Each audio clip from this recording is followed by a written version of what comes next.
I will not turn my back on African foreigners. I will not backstab them. There are Africans just like us. I will not turn my back on African foreigners. And say, also, if on the other hand, we want to decolonize the continent and come back on the other side and say we want the borders. The borders were imposed by colonizers, and therefore to say you want borders, you are perpetuating the legacy of colonialism, and it has got nothing to do with decolonizing the continent.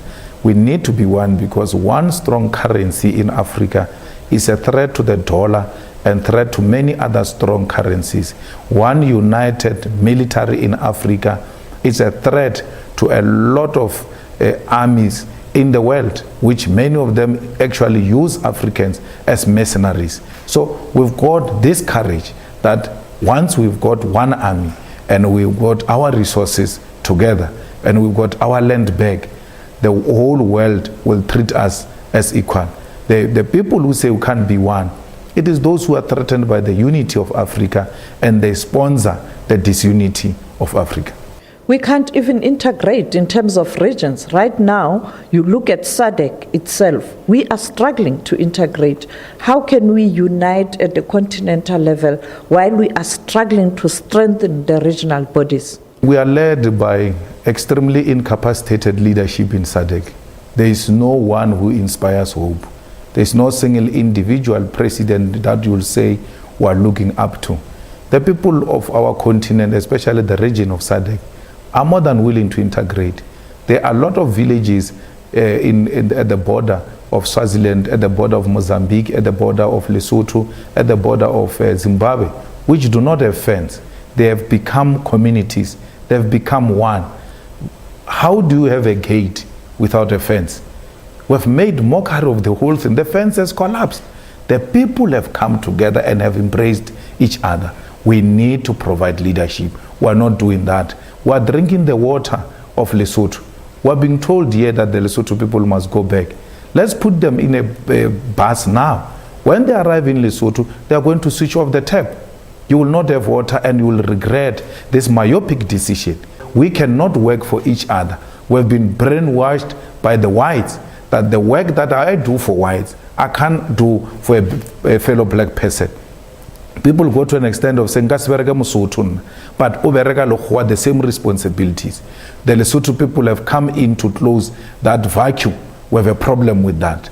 We have a crisis of artisans today. People say they own plumbing companies. It's a South African company registered by South African, but the real person who do the actual work is a Zimbabwean. Are we not going to chase away Zimbabweans today, and tomorrow all these toilets are blocked and there's no one with the capacity to unblock them? We must be aware of what we're asking for, and therefore we require leadership. Our people are more than ready. That's why even when people say to me, this will take the votes away from you, I've got no problem with it, because it's a principle. Let the votes go away from principle, but let me die with my principle intact. I'm not going to bend political principle for political expediency. I'm not going to do that. How do you address the issue or genuine concerns of... We are struggling now, and we can't blame it on Zimbabweans, because we're struggling because of landlessness. We do not own the economy. The owners of the economy who make profit, we're told now unemployment has increased, but the economy has grown, and that is not translating into fighting poverty and creating employment, because those who benefit from the economic growth are refusing to reinvest that back into the economy of South Africa. Also, let's take the war in Ukraine and Russia. Coal is very expensive now. It's available. That's why they say they call those people illegal miners. So there is lack of leadership also in the whole country and the whole continent. To an extent, we do not produce a car. There's people who come to South Africa. Let's take Nigerians, for instance. Nigeria is doing well, better than us. It's always either us or Nigeria, number one. They still leave their country and come here. Not because there is an economic crisis per se. There should be something unique about us.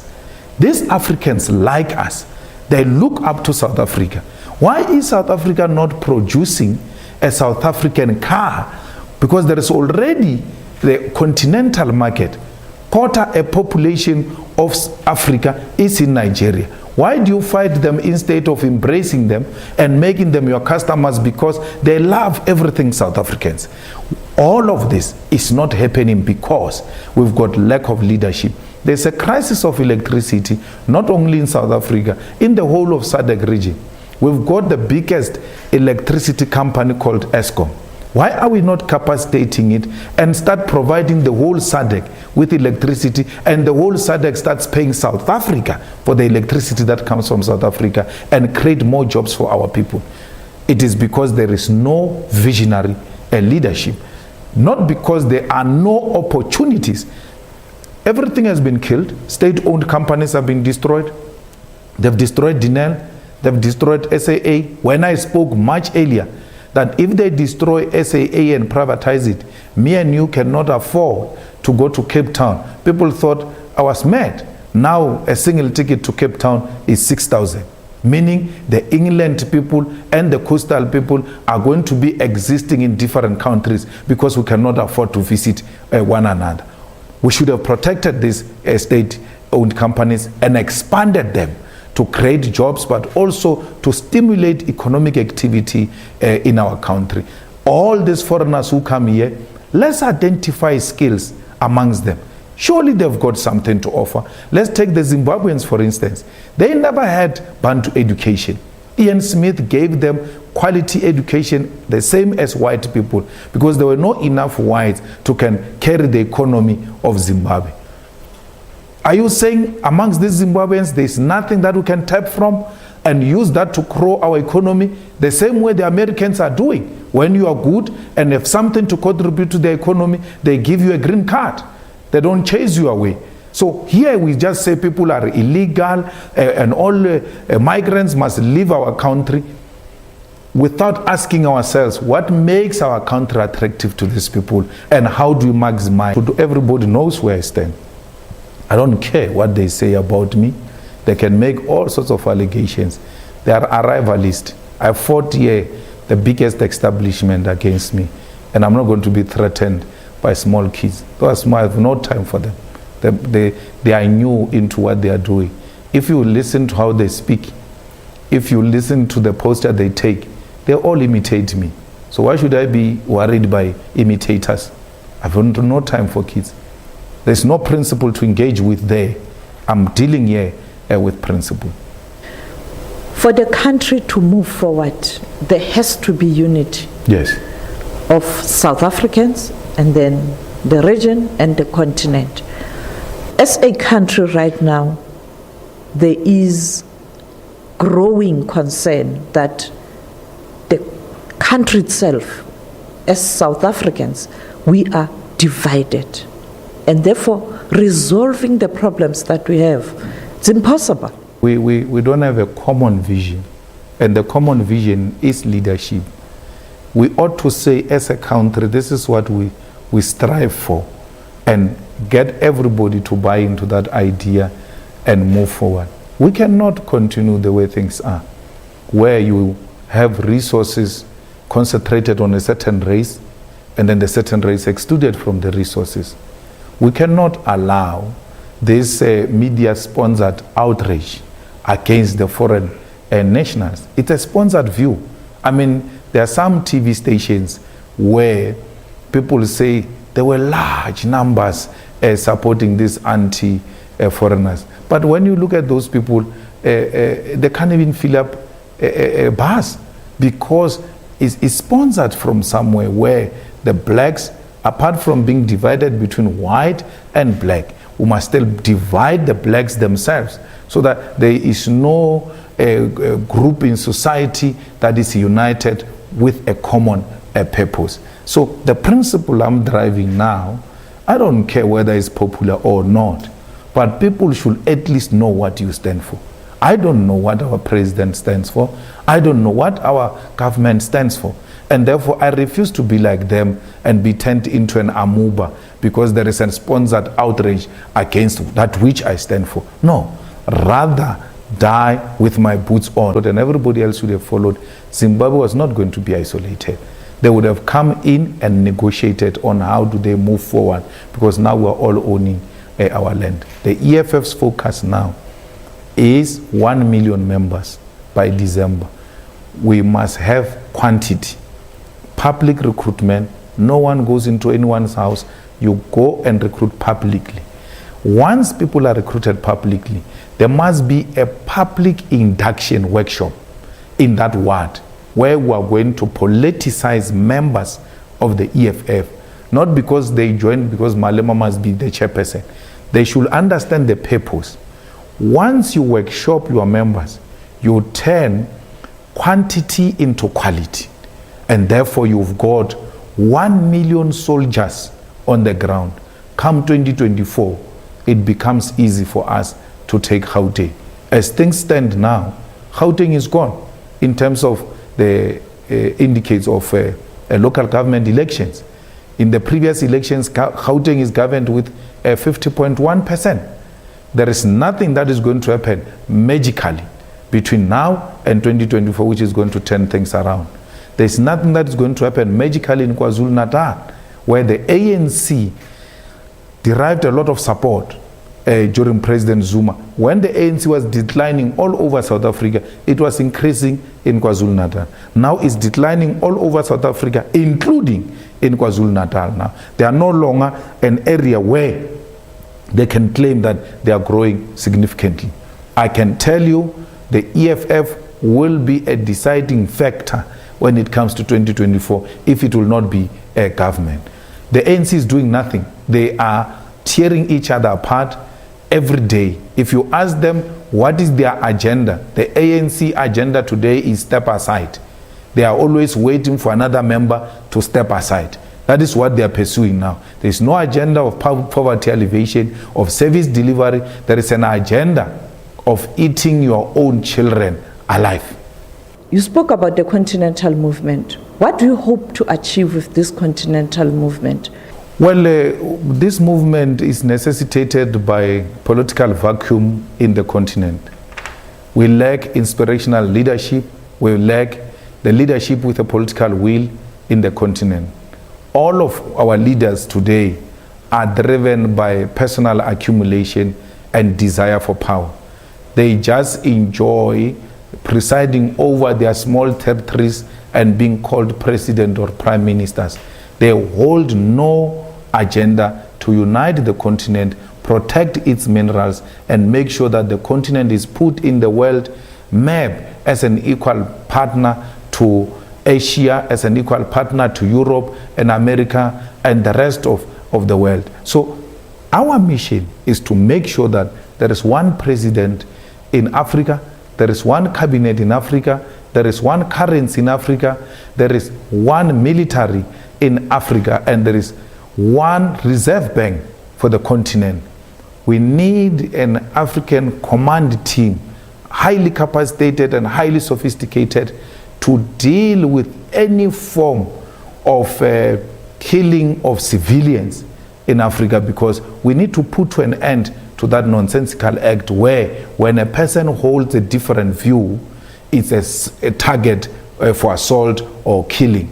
We need inspired African solution when it comes to peace and economic development of our continent. We need the land of Africa, both under Francophones and Anglophones, owned by the people of Africa and stopping to see each other through the eyes of our colonizers. That's all what we want as the EFF. We are a younger generation. We are an inspired generation, and we are no longer our parents. And they must stop treating us the same way they treated our parents. Former Ghanaian President Kwame Nkrumah and the late former Libyan President Muammar Gaddafi also wanted a united Africa. But this didn't happen. It's impossible. It is not, because we are inspired by them. I think Kwame Nkrumah inspired a lot of African movements and organizations, although their outcomes were not what he would have required. But something came out of his effort. The brother leader was necessarily killed for that, because if you look at Libya, it was one of the most successful countries, despite the fact that there will be questions about the leadership style. We cannot define democracy according to how America and Europe wants us to define it. We must define it according to how it works for us. So the Libyans were organized the way they were organized, and they were prosperous.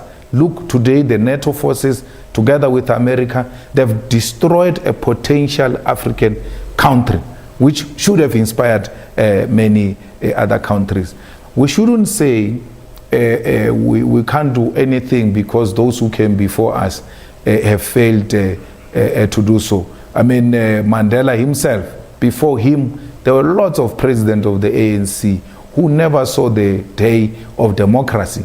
But inspired by their efforts, he himself continued to fight and ushered us into a democratic dispensation in 1994.